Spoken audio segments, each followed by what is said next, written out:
welcome back to another episode of our FC 26 career mode here with Bolton Wanderers. It is episode number 33, and boy have we had a fantastic start to the season. We're right now 7 points clear of second place Manchester United and 8 points clear of Arsenal and Manchester City, who looks like they have played one more game than we have. We're still in all competitions, by the way. We're in the top 5 in the Europa League with 2 games to go that could see us finish in one of those automatic qualification places. We are still in the Carabao Cup, where we would face Crystal Palace in the quarterfinals of that competition. We're not being carried away right now, of course.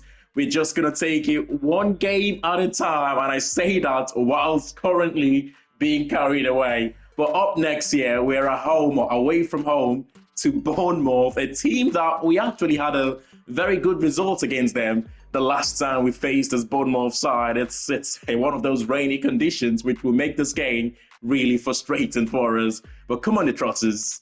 Looking back to our recent history, Bournemouth are our biggest win so far, isn't it, in the save, both in our time at Leicester City and taking over at Bolton Wanderers. 4-0 victory last season, a game that was remembered for Diego Rodriguez's debut in that January transfer window. His first game, he scored a brace against them, but I don't think we should be expecting that sort of scoreline here. It's a tough Burnley's Bournemouth side, rather, it looks like. They've got Angelo Stiller in there, Chouameni in their midfield. It's a very, very good Bournemouth side. We have rotated slightly here. Leo Helde starts for us. Wang Yudong also starts on the left wing position. It's one of those games where they do play probably one of the most offensive teams in the division, Bournemouth. At the same time, they leave spaces behind their defence. We tend to create a lot of chances for them. We don't normally take those chances, though, although we did last season when we beat them 4-0. But I don't know why he's decided to go with his left foot there, Isaac Price. Of course, he scored in the last episode against Salzburg. And I did say when he scored that goal against Salzburg, hopefully, we are hoping anyway, that the floodgate is going to open for him. But even without his goals, though, as I said before, I feel like he gives us something that at this moment, oh my goodness, you can blame that on the weather conditions there. Thierry Small normally has got more control when he's running with the ball. Yeah, going back to what we were saying about Price, even without the goals, he gives us something that no other players in this team give to us at the moment. That ability to create something out of nothing. There is a reason he's got the most assists for the team this season. Look at that for a pass from him. Talking about being creative. Look at that for a pass. And he should have done a little bit better there, Nelson Viper. And Wang Yudong certainly should have done much better there. An open goal to score. Come on, I feel like there's a goal in this game. First half was a boring game, but in the second half, we've picked the pace up here. We are the team asking all of the questions. Nelson Viper with a strike again. That's it in combination. And Nelson Viper strike, a goalkeeper save, and Wang Yudong being at the right place at the right time to top it home. I mean, the kid seems to have a knack of scoring goals, doesn't he? I remember at the start of the season, I did say, although he was scoring goals, most of his goals was coming against, the lower league sides in the Carabao Cup or in the Europa League. They're not so much the best teams in the Europa League. Substitutions there, bringing on 1 or 2 players to freshen up the team. But recently he's been scoring against the bigger teams. For example, Bournemouth are a good Premier League side. He's scored against them. It's 4 Premier League goals in the season. He's our joint top scorer in the Premier League, by the way, with the likes of Bayuku and Clayton Taylor also on 4 goals right now. I mean, he's been such a good signing for us, and he's still very young. He's only going to get better, Wang Yudong. But it's a 1-0 victory here for us at the Bournemouth Stadium, the Vitality Stadium. Tough place to go to. Tough place to go to. And to collect all 3 points, we will take it. And up next year for us is a Carabao Cup quarterfinals at Selhurst Park. I would like to win this competition. I would like to win a cup competition this season, as I have said recently, whether it's the Carabao Cup the FA Cup, the Europa League. But at the moment, this competition is the closest one so far for us to be able to hopefully go as far as we can. Win this game, it takes us to the semi-finals. Win the semi-final, it takes us to the finals. So it's only 3 games to get there. Hopefully, though, we can do it. But Crystal Palace will be a tough side. We have gone with a very strong starting 11 here, by the way. But Wang Yudong starting up front. It means we're giving a rest to Nelson Viper here. Crystal Palace have got a really good team, as you'd expect. I mean, in the quarterfinals of a cup competition, you want to play a stronger starting 11. But at the same time, that final pass, I just couldn't thread it in as accurately as I would have liked there. But we're still in possession. Yandel driving forward. Yandel pulls one back to Wang Yudong again. Our young star is on the score sheet, and Yandel with an assist. It's so easy. I was a little bit surprised how much space he's got in the box, by the way. The 2 Crystal Palace centre-backs there were just behind him. That goal, much easier than I thought. If he keeps scoring all of these goals right now, Clayton Taylor, son, you've got to watch out, man. This kid is on his way. He's wanting... Oh, my God. Awful defending. How was he not scored from there? How was he not scored from there, man? He should be doing much better. I mean, that was certainly poor defending from us, wasn't it? We almost gave away a penalty there. I thought for a second that Charlie Hughes might have given away a penalty there, but Randall driving forward, the shot's blocked. The Crystal Palace defender there is not able to stop the corner. He's our best player from set piece, you know, like Joel Randall. Oh, there's a reason he's got 4 assists already this season, and that makes it 5 assists in probably as handful of game times. He's not played too many games for us this season, but when it comes to corners, set piece, he seems to be the best player that we have on the team right now. What a header from Charlie Hughes as well. That's Charlie Hughes' 2nd goal of the season, isn't it? Which is what I expected, as I said earlier, as I said in the previous episode, when he scored his first one. That's what I expected from Isaac Toure, who is 6'9", but for some reason, it is Charlie Hughes, who is 6'2", who seems to be getting that job done for us from set piece. But we shouldn't complain, right? As long as we're scoring from corners, it doesn't really matter who was scoring those goals for us. But fantastic build-up play here. The space out wide for Randall. Oh my goodness. He's returned the favour to Lloyd Yandel. Joel Randall returning the favour to Lloyd Yandel. Both players combining there. I did say the names of both players can be tricky sometimes when you try to say the names at the same time. It took a little bit of a deflection there, but he's one of our own, Lloyd Yandel, with yet another goal for us. I mean, it's been a very, very lackluster performance here from Crystal Palace. I'm a little surprised how easy it's been. Oh no, don't give away a goal here. If we give away a goal here, it could just be squeaky bum time. But Isaac Toure, not today, son. Excellent defending there from the centre-back. Out wide to Lloyd Yandel. We know what he can do when he gets himself one-on-one with a defender. He opted to go for the pass instead. And this time, he skips past this man. And he finds Clayton Taylor in the box. And that means all of our attacking 3 players have scored a goal in this game. Clayton Taylor, Lloyd Yandel, and Wang Yudong. All 3 players in the score sheet today. And that's a goal and an assist for Lloyd Yandel. I mean, he's one of our own. He's one of our own. Lloyd Yandel, he's one of our own. I'm enjoying, in terms of beating his opponent one-on-one, he seems to be the silkiest player that we've got in the team right now. I mean, he's got no fear. He's got that agility, which means when he stands up to a defensive opponent one-on-one, most often than not, he beats his man. Substitutions there to freshen up the team a bit. It's 4-0 at the moment. That means if we score one more goal here, this will be our biggest victory till date in the save, but Randall have done well to skip past his man. It goes back to Erahon. What a beauty of a pass from Erahon to find Kieran Morgan. I believe he's just come off the bench. Both players combining for that goal. Oh, what a pass that is, man. Sensational. He took it quite well, Morgan. What a goal. Oh, it's all about the clean sheet now, boys. Come on, keep the clean sheet. 5-0 victory. Oh, big save. Big save. It's not going to be a clean sheet now.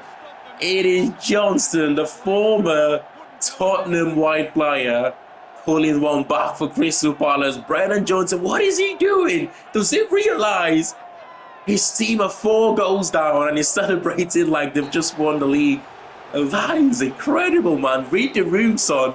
If 5-0 down, you score a goal, and for some reason you celebrate like you've won a trophy.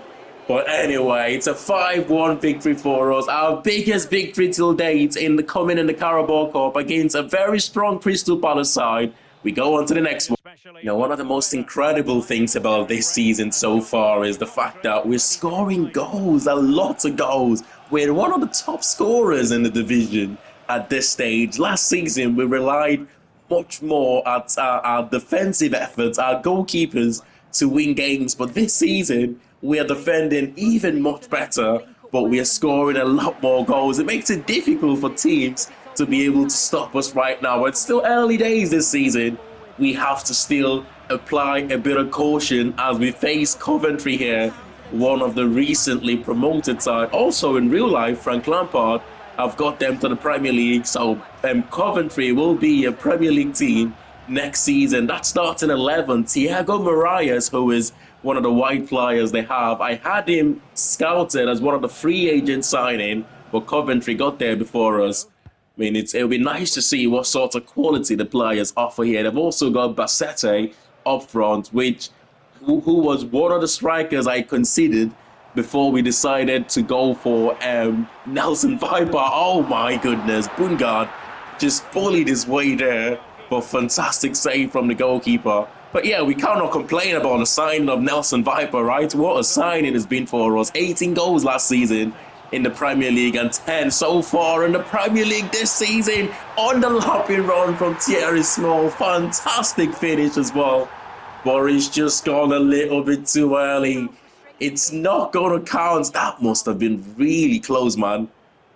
That must have been really close. That was just his knee just going past the defenders there.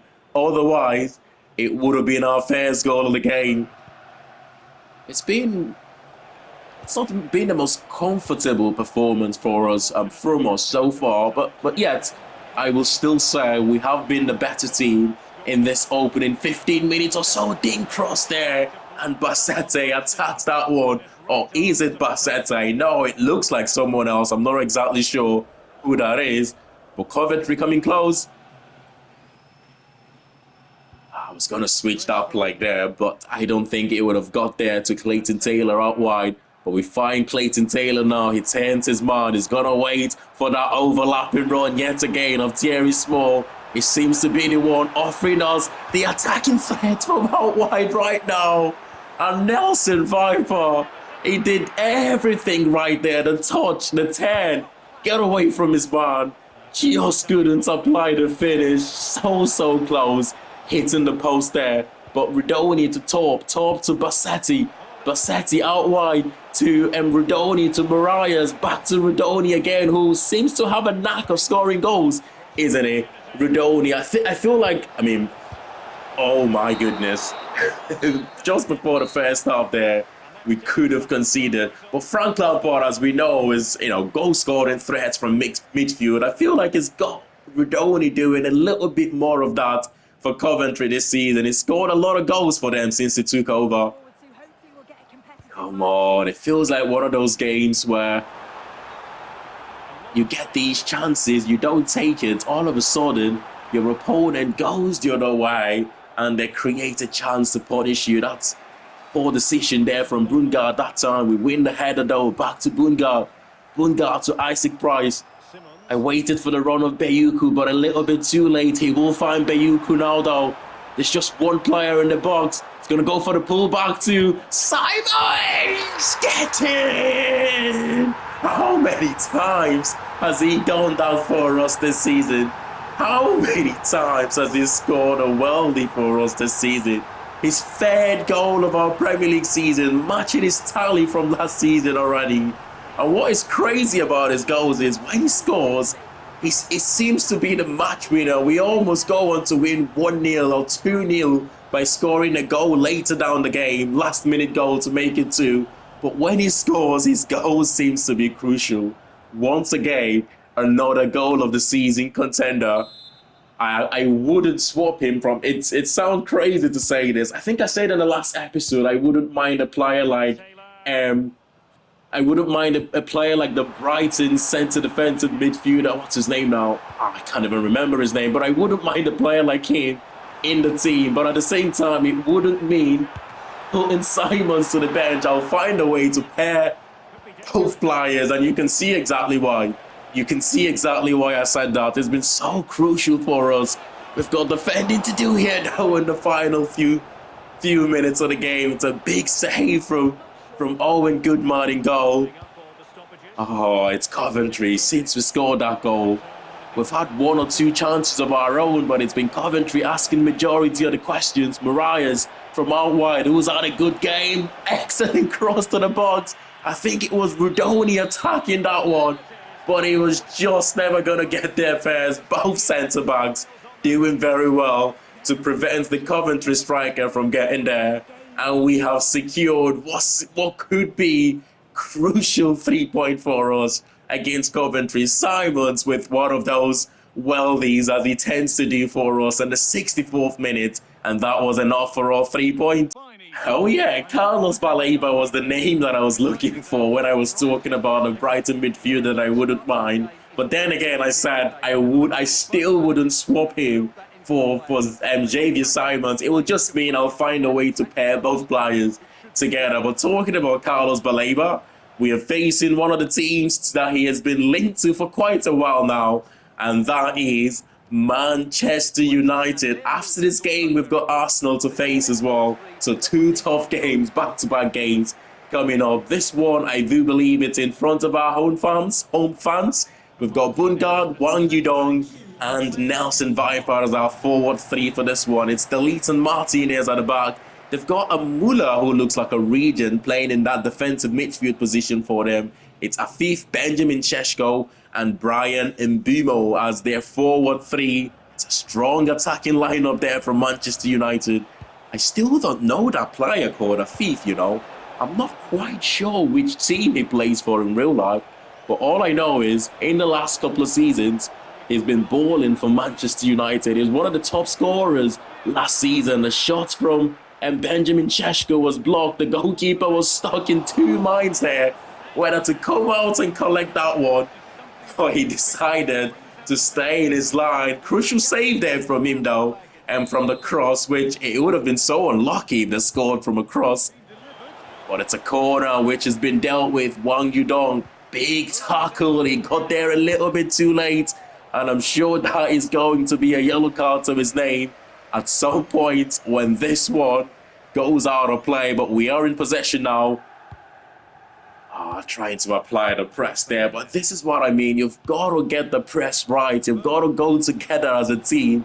There's no point having one of the players pressing and the rest of the players a little bit behind. No, you're not going to catch him. You're just not going to catch him there. I did try to bring him down, which could have been a worse decision for us because he would have meant a penalty as well as a red card, but luckily for us, we didn't get there in time to give away penalty. But Benjamin Sheshko, you were never going to catch him as soon as he stretched his leg there. Where was you? And it's a good goal to give Manchester United a 1-0 advantage here in the first half. We haven't deserved to be down in this game. Both teams haven't really took control of this game, but Manchester United seems to be the team right now wanting to kill the game in the first half, and they've hit the crossbar, still in. Oh, excellent! What is he giving that as a penalty for? That was an excellent Interception there from Isaac Turai. What is he giving that as a penalty for? Oh my goodness. I can see they don't want us to win the league this season, right? Because there's no way that is a penalty. Absolutely no way that's a penalty. And Brian and Boomer have got an opportunity here to put the away side 2-0 in front. It goes down the middle. And it's 2-0 from Manchester United in what was a controversial decision to give the penalty there. I'm surprised Bruno Fernandes is on the pitch, by the way, and he's not taking that penalty for them. We've got to be much better in the second half, man. Although Manchester United were the better team in that first half, they did not deserve to be 2-0 up. After all, that should have not been a penalty, as we said. Wang Yudong took that one well in his trying to find the far corner. What a start to the second half that would have been. But he could only find the post. An early goal in the second half here might make the difference, you know. If we go 3-0 down here, it's certainly game over. Whilst we're pushing to try and get that next goal, you don't want to concede the third.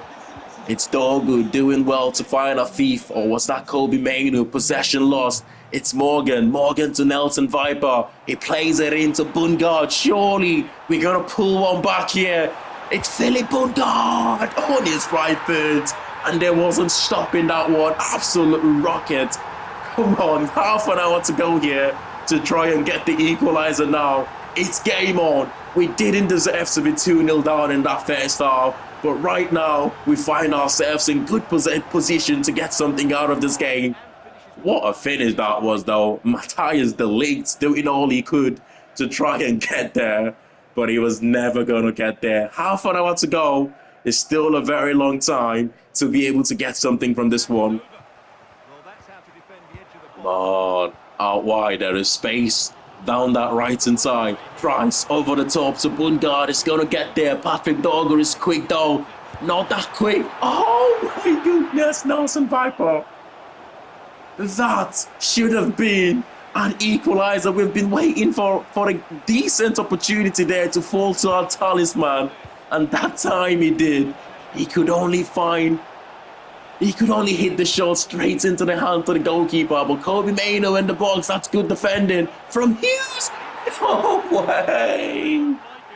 No way, son. How was he squeezed out one to beat the goalkeeper from an impossible angle there? Excellent defending initially from Hughes, but he got a bit sloppy. Kobe Maino one possession back. It looks like an own goal. That wasn't going to go in if he didn't take the touch off the goalkeeper. And it's going to be a 3-1 defeat for us. We did fight hard in that second half to try and get something out of this one. But ultimately, when the referee decided to give away a penalty, which wasn't a penalty, and a Kobe Maino's goal from an impossible angle, there wasn't much we could do here. It's our second defeat, 3-1 against Manchester United. Just very quickly here, revisiting the contract offer for Sam Dolby. Remember, was it the last episode or the one before? We tried to give him a new contract, but at the time, he wanted an important squad role, which, of course, I wasn't willing to offer to him. But right now, it's okay to accept this sporadic role, which is crazy. It's only a few weeks since then. But anyway, 18k there in wages, 650k in signing on bonus, just a 1-year extension if he does decide to accept this, which he does. I do like him as that third choice striker. He's not demanding for a lot of game times. We do play him in the cup games here and there. We cannot forget how vital he has been to our journey to where we are so far. Fantastic striker.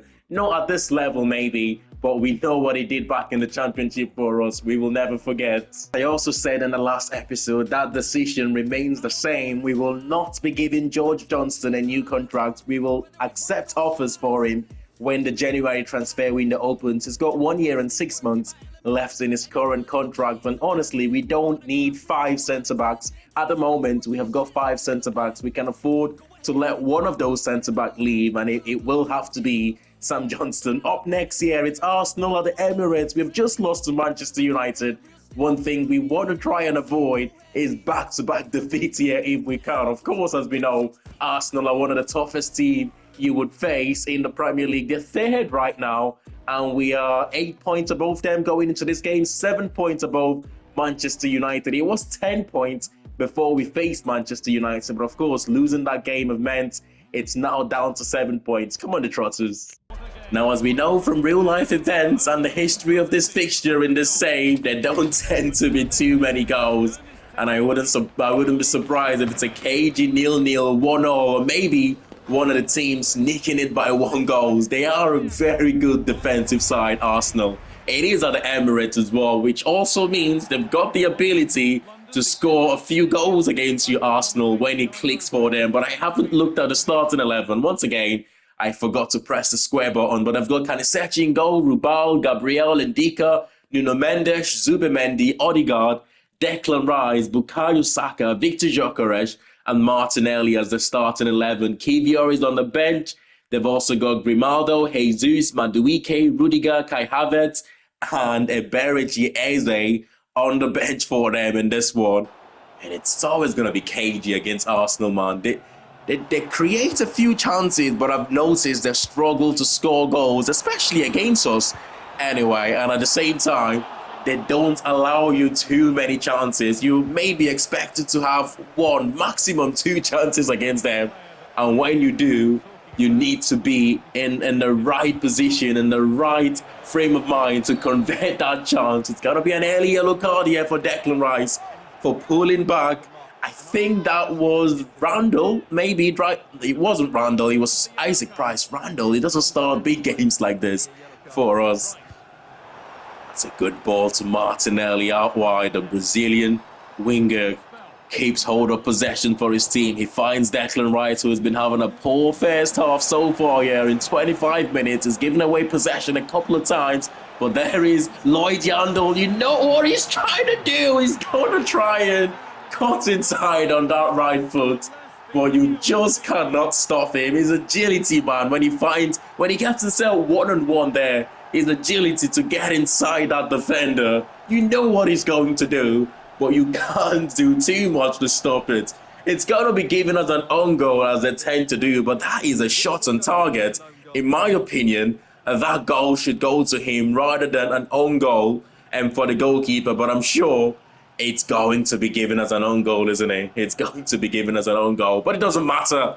The most important thing is we are 1-0 up against Arsenal. I did say we're not going to get too many chances in this game. But the chance that we do have, you've got to take it. And that's exactly what we've done here. It has been given as an own goal, as I thought it would, to Kaniseci in goal for Arsenal. But it's been sloppy from both teams there in that little snippet of play. Bukayo Saka giving it away to begin with.